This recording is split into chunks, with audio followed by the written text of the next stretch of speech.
Hi, before we start this video, we'd just like to say, please subscribe. Please subscribe. A lot of you have subscribed lately. We love that. Keep subscribing. Keep doing it. If you haven't subscribed, do it. Please do it. Please Actually, do it helps us a lot. a lot. We gotta buy groceries. Hi, everybody. Hi, everyone. Welcome to the Kitchen and Jorn show. Welcome. You might be wondering, why do we have all these beautiful, cool items on the table? Yes. Well, it's because Kristin had an amazing experience this summer, and she's gonna tell you. I am. All about it. I went to my home powwow. And you might be asking, Kristin, what's that?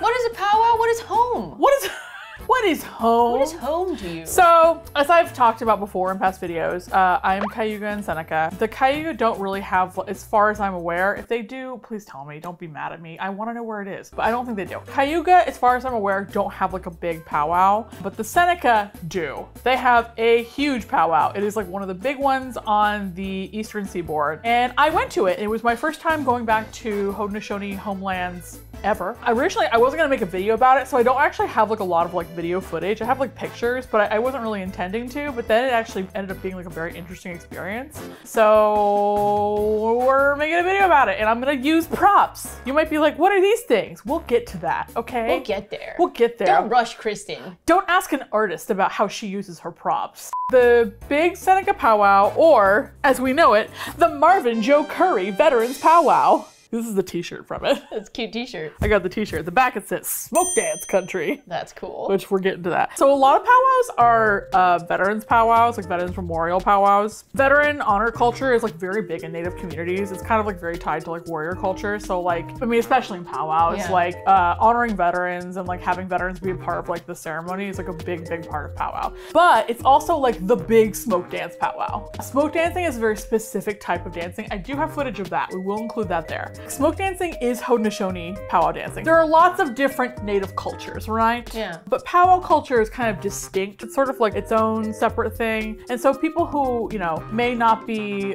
from the culture that like jingle dancing came from might still jingle dance. But smoke dancing is very specifically from my culture. I don't know, where do I start? Well, I'll start from this. I went to Salamanca, New York. How did you get there, Kristin? How did I get there? I didn't want to drive. And so I thought, well, I'm not gonna fly into Buffalo or Rochester. I will fly into a little town called Bradford, Pennsylvania, because they have an airport. And I thought, well, that's not far from the casino where the powwow will be located. Surely I'll just get a lift from Bradford, Pennsylvania to Salamanca, New York, because I am a dipshit.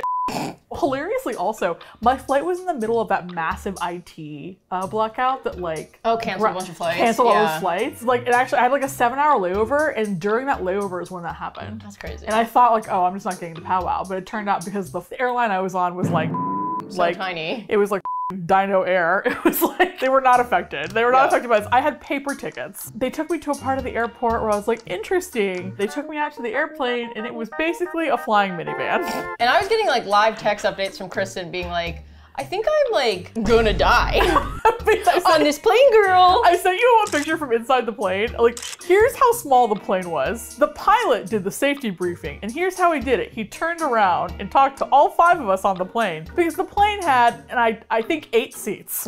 I'm texting Brie, I'm texting Jen, being like, this plane's kind of small, interesting. And like, I thought like, oh, adventure, it'll be an adventure. And I think we got, I want to say 4 minutes into the air, and I was just like, I don't like this. This is the first flight I've ever been on where I had to wear sunglasses and I got a sunburn on the plane. Yeah, 10 minutes in, I was just like, oh my God. This is, because like every time there's a slight bump, the plane just kind of does this. The plane's like, I'm a little teapot. Boop, boop, boop. I started counting to 60 and I was like, all I gotta do is count to 60, 70 more times and the flight's over. And the thing is, the views were beautiful because when you land in Allegheny country, it's like rolling hills, lots of trees. All the hills are covered with trees. It's beautiful.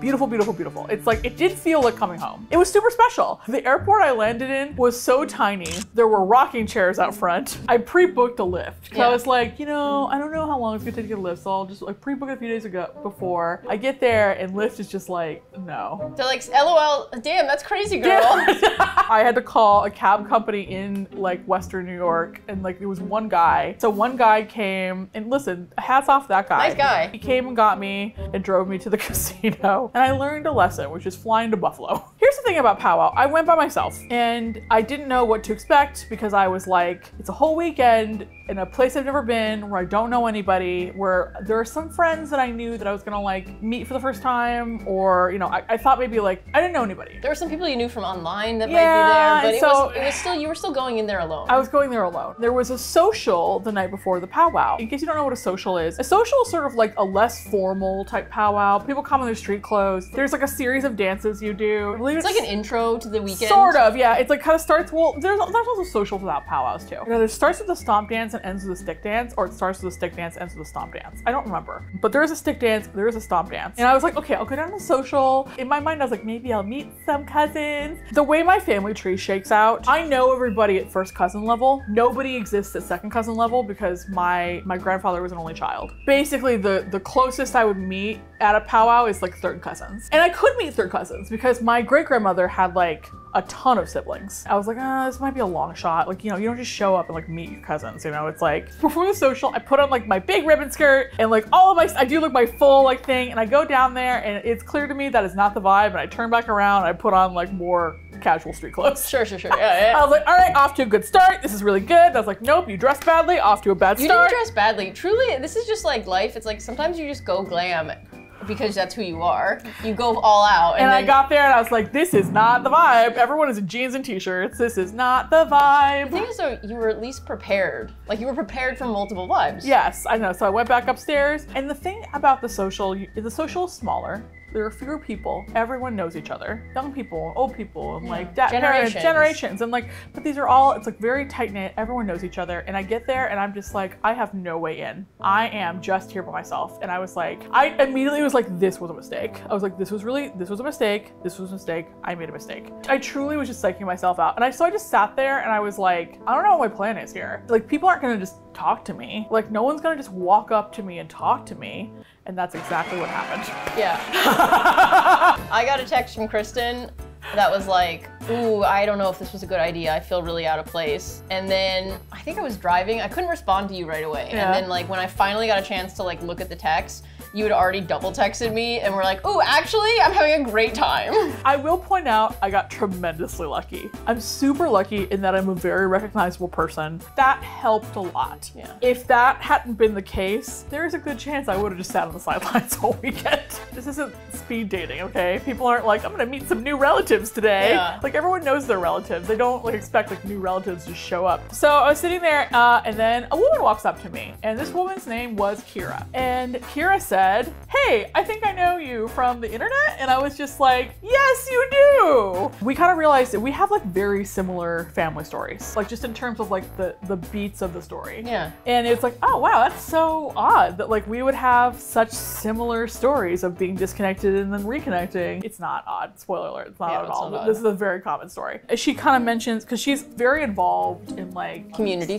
stuff, and like she's talking about all the community stuff that she's doing. And she was talking about, you know, I'm doing a lot of stuff for Remember the Removal, which is commemorating the removal of the corn planter descendants from the corn planter tract in Pennsylvania. She's talking about that, and I was like, oh, like I'm a corn planter descendant. And I was like, oh, if we are both corn planter descendants, corn planter was a chief. If we're both corn planter descendants, we are at least 7 cousins. Yeah. And she's like, I think you'll find that you're probably related in some way, shape, or form to most of the people here. Whoa. And boy, she was right. So then Kira basically kind of scoops me up and adopts me. Like, holy, Thank you, Kira. Thank you, Kira. I feel like meeting Kira was like, okay, flip switched. This is an amazing weekend now. Yes, it got, oh my God, it really, whew, it was really on the knife's edge there. It could have gone either way. So then Kira came over and introduced me to her cousin, Grace, who, spoiler, is also my cousin.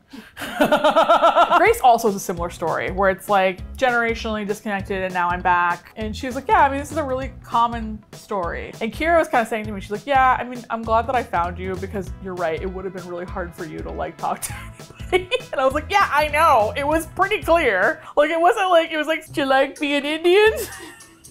That's basically how the white people you met at the airport talk to you.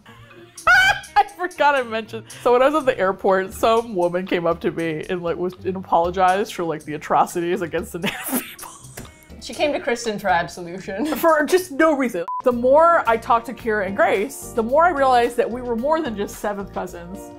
We were also, I believe, 5th cousins and 4th cousins. Kira and I realized on like the day I left, the day before I left, that our great-grandmothers were sisters. That's really cute. Like, sorry, great-great-grandmothers were sisters. I messed that up. It's not great-grandmothers. I didn't actually get to meet any of my 3rd cousins. And she was just like, how wild is it that like we would just meet each other? Generations later. Yeah. That's like beautiful, dude. Yeah. Anyway, so Kira and Grace really made my powwow good because they really like, I hung out with them a lot. They just made the experience like what I wanted it to be because I was like, I got to like hang out with like my extended family and like my community and like it was just really good. Yeah, I did still feel like a little weird, a little out of place. It was also your first time. Yeah, you know, because it's like I don't, you know, in a lot of ways I do kind of still like I'm kind of cosplaying a little bit. So like that's really hard, but like some cool things. So on the first day, I actually commissioned these moccasins like a year ago. So the name of this artist is Gawiza Yahne. She is a Mohawk artist. And I got them on the first day of powwow. They're so beautiful. Yes, I know, they're so beautiful. These are called the vamps, which is like the beaded part. Originally, I didn't want vamps that had like red or bright colors in them because I wanted to like be able to wear them to Longhouse because like in Haudenosaunee Longhouse ceremonies, you aren't supposed to have like red or ostentatious colors. But then I was like, what are the chances of me being invited to a Longhouse ceremony? Not very good. So why don't I get the ones I actually want to wear, you know? The first time I put them on, I was just like, this is the best thing that's ever happened to me. Also, I just noticed the inside of the linings are blueberries. So pretty. Yeah, but I wanted purple flowers and blueberries, and so she did that. She also included these little hot pink ones because she's like, you wear a lot of color, so it doesn't make sense for your moccasins not to be colorful. And I was like, you're right. I don't know why I was like being so like, I have to be traditional. It's like, I'm not gonna be traditional, it's fine. Let's talk about powwow highlights because like this isn't like a narrative story. I think like seeing my extended cousins, hanging out with them, that was awesome. Your moccasins? My moccasins, the food. So everyone talks about fry bread. It's fried bread, basically. There are kind of 2 ways to enjoy it, either sweet or savory. I'm gonna admit something really shameful. I'm only so-so on Indian tacos. I don't love them. However, I love Indian hamburgers and I love scone dogs. Love scone dogs. And I know that because she talks about them a lot. They're basically like it's like a hot dog with like fry bread wrapped around it. They're delicious. They're so good. The Haudenosaunee people make a strawberry drink or like strawberry juice. Basically strawberry juice. It's delicious. It's the best thing I mean, I'm thinking about it right now. It makes it delicious. I know somebody who kind of looks like she could be my relative made me a hot dog. It was, oh my God, it was the best. It was the best. Also, I should talk about my powwow hall. Powwows kind of have like 2 major geographic components. There's the circle that everyone dances in, gathers around. It's sort of like the honor space. And then there's the crafts and foods tents, which is where people sell like wares, jewelry, clothing, stuff like that, food, things like that. I got a bunch of stuff at this powwow, not as much as I usually would get, but like I want to talk about my haul. Also, I was given some gifts. That's one thing I need to get better at powwows is bringing gifts to give to people. I did not do a good job this time, but I will do better in the future. So let's talk about what I got. I got these awesome Hiawatha belt earrings. Ooh, beautiful. So this is the Haudenosaunee Hiawatha belt. It's on our flag. This represents the different nations in the Haudenosaunee Confederacy under the Great White Pine. So I got these. I also got some sage and cinnamon because I only buy sage from native people. So I don't have very much raised beadwork. So I wanted to get some more raised beadwork because raised beadwork is Haudenosaunee style beadwork. I was so excited to get this actually. Actually, the part of this that made me the most excited is when I paid for it, I was able to like thank them in the language and they said, you're welcome to me in the language. And I was like, we had an interaction in the language. So like, thank you in Cayuga and Seneca is Nyawe and you're welcome is Nyon. But anyway, I was able to thank someone. But yeah, isn't it cute? It's so cute, dude. I would have worn it if it wasn't gonna hit my microphone and drive you crazy. I would have worn it. I know. I appreciate you making that sacrifice for me. I didn't do it because I'm a good friend. And then my friend gave me this gift. I haven't put it together yet. It's a leather tobacco pouch. And she also got me some tobacco seeds to plant. And some tobacco so that I can plant some tobacco for medicine purposes. And then she gave me a copy of the Haudenosaunee Thanksgiving address. I believe it's written in Mohawk, but like, cool. I know, right? I was like, I need to get better at giving gifts because people gave me some great gifts at this powwow. And then what else did I get? Oh, my friend Sky made these for me, actually. Wait, that's so sweet. Yeah, she met me at powwow. She and her mom, I spent a lot of time with at powwow too because they dance Southern style because they're Apache and Comanche. She made these for me as like a gift. There's like a welcome home gift because she knew it was my first time going to Haudenosaunee Homelands. So that's everything I got. Let's talk about smoke dancing. Smoke dancing is amazing. It is beautiful and gorgeous. Here's some video of it.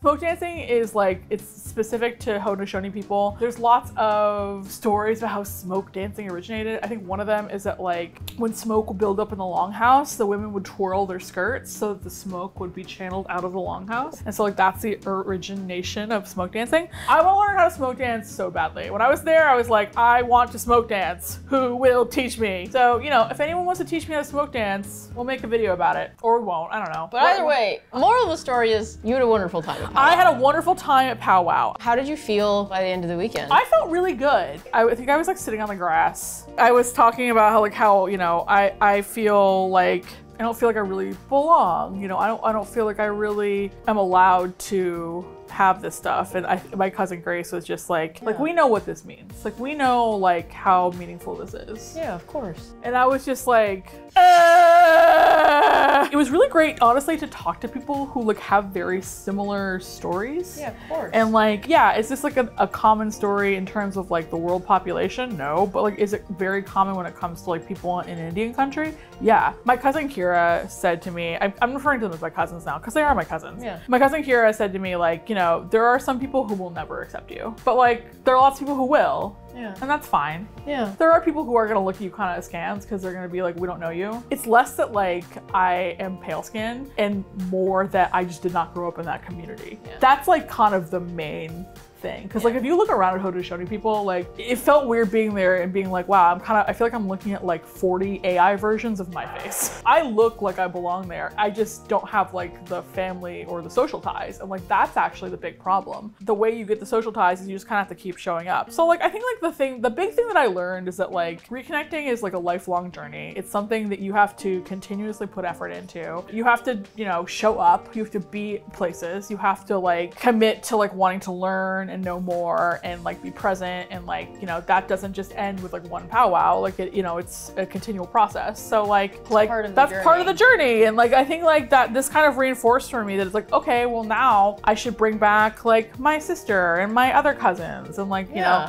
to help them like be a part of this. This was like a first step towards greater connection. Other steps, yes. Yeah. It was magical. It was really wonderful. I really enjoyed it. Can't wait to go back. I went to the Seneca Cultural Center and they had like basically like a sort of a bunch of photos of like people in the community and stuff like that. And there was a baby who looked exactly like me as a baby.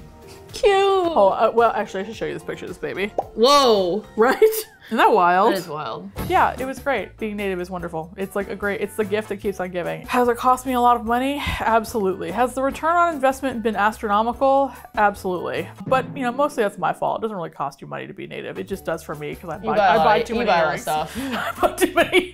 I just love earrings. Good for the community, really. Yeah. Also, look at these. Today's earrings are from Atai Panak Pak. Well, thank you for sharing. That was like truly a beautiful story. You're welcome. Yeah, but thanks y'all. I'm sure I'll make more videos about being Native because, you know, why not? But thank you for watching. Yeah, we love you. We post every Fridays at 12 p.m. Pacific time. Yes. Thank you. Love you. Bye.